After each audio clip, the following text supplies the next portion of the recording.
Thank you for doing that. And you are, I'm sorry? My name is Lisa Becker. Thank you, Lisa. I had the privilege to address you at the last commission meeting. I'm here to speak for every person affected by these horrific crimes against humanity by a tyrannical group of people committed to eugenics and population control. If you're not part of this inside group of tyrants, you are like all of us here today. Ask yourselves, have you forgotten what it is to be an American and to be brought into tyranny? You will soon learn what it is to be a slave. Allowing this to continue is allowing our rights and freedoms to be taken away from all of us, one right at a time.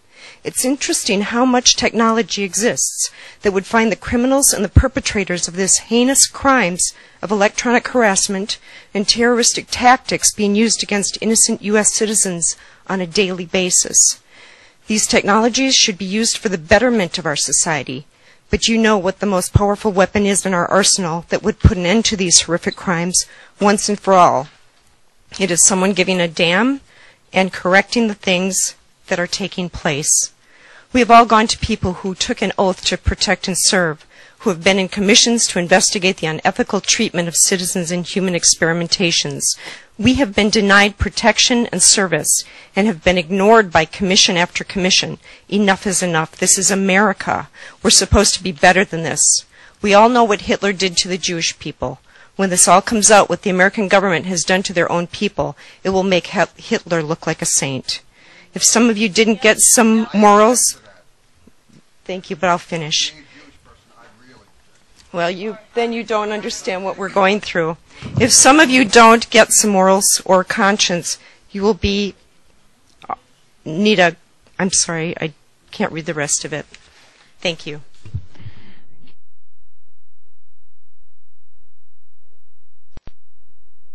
And I had prepared a commentary, but I find I'm not going to give it. I couldn't put it together in my head for 90 seconds. I'm another person who's being used for non-consensual human experimentation. The Stanford Research Institute, Lockheed Martin, and UC Berkeley are the criminal organizations and university that are involved in this. I can't speak publicly. Anyway, there are no ethics, there's no morality, rules, regulations. They're able to sidestep an IRB, an institutional review board, for God's sakes. I mean, there's a lot going on you people don't know about. You know nothing, and it's coming your way, you know. These nanotechnology institutes that are attached to national laboratories, UC Berkeley has its own molecular foundry. You need to look into this stuff because it's going mainstream. It's not just us. You're going to be affected, your loved ones, your children, your grandchildren. You need to take a look at what's going on here. We may not be the most eloquent speakers, but don't thoroughly discount us. And your name, I'm sorry? I'm Peter Rosenholm. Ted Gunderson was in charge of the FBI of Los Angeles, and we had written up a speech, but I was told I couldn't present it, so I don't have it. Oh. But he basically says that this is all going down. Mind control is destroying our nation, and stuff like that. Honestly, I was told I couldn't do it, so I'm not prepared. But Ted was a top FBI agent, and he would like to support us. Thank you for having me. My name is Robert Lovadier. I'm an eyewitness and victim that people are tampering with and retaliating against, and this is my public comment concerning non-compliances of bioethics and other codes of ethics. These non-compliances are a grave, pre-planned, premeditated breach of international conventions and are intentional and heinous atrocities of war crimes against humanity, domestic terrorism, domestic espionage, and genocide. We, the victims, are a group of U.S. nationals that are getting directly affected to the extent of attempted murder, that is, genocide. The means and methods that are being abused are electronics and directed energy that unlawfully harness human subjects for unlawful experiments, research, and other exercise, the unlawful practicing and patterning of organized war crimes. The means are electromagnetic, radio frequency, psychotronic fields, voice-to-skull techniques, and other energy weapons that harness unwilling humans against our will and criminally conspires against our rights.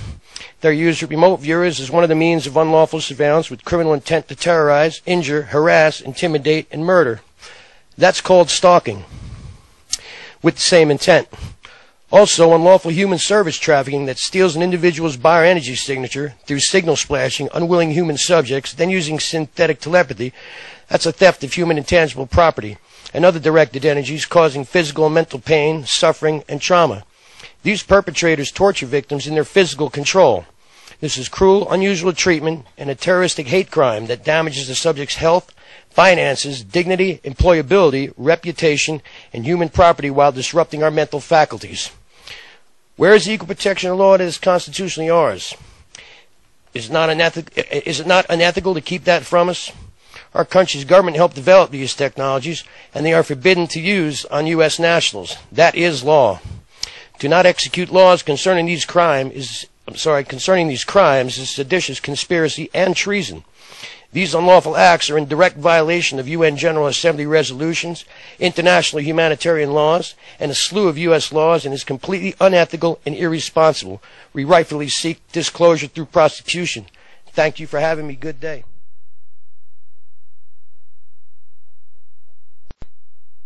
Hello, ladies and gentlemen of the committee. I'm here today representing the organization and also myself under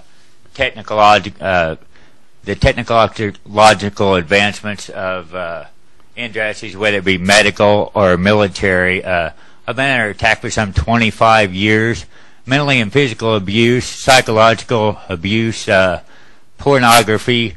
Also have always negative, as this gentleman was talking about, suicidal attempts in the mental, put through torturous things such as mental abuse caused by car accidents, maybe one of your family members dying, maybe your sister or your brother.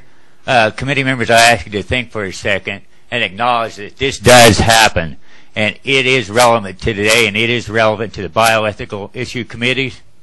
And one thing I would like to mention that might give you some insight to just how detailed and how powerful this is. I was in my living room one day, and this computer came in, the interface of this computer, and it said something to me about it because I was called satanic and antichrist for the ugly, nasty, evil torture that it was putting me through. It dropped a program into me, and this would have been the military side of this computer, I'm sure, that was a martial arts technique that I performed to exact precision, where I picked up my coffee table in my living room with my leg, wrapped it around it, smashed it into the wall. If you don't think these are detailed, that they don't get information from every individual that we're talking about, this is how detailed and how powerful these programs can be. Anyone here could be manipulated at any time. Do not think anyone's above it. We need regulations. We need laws. We need people to look into these regulations. Human experimentation is going on for years. What you're talking about earlier, I appreciate the committee. Thank you. But what we're talking about is so high-tech, so advanced. We're not talking hospitals. We're not talking people in psych wards, but it does include those. We're talking high-tech warfare here. We're talking technological advancements beyond the human comprehension of the mind. We're way, way behind the comprehension of the mind. That's why they're so far ahead. That's why they can get away with it. There's no regulations, no laws against this type of human experimentation.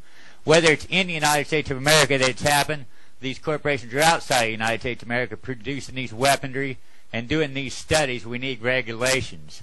It's way above, I believe, possibly pharmaceutical companies are helping with this research, backing it.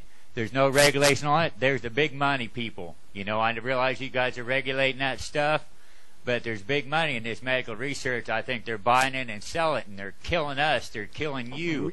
We appreciate your story because you can talk to that firsthand. Some of these broader allegations, maybe I've got the crux of what your concern is, okay? Thank you. You bet. Thank you.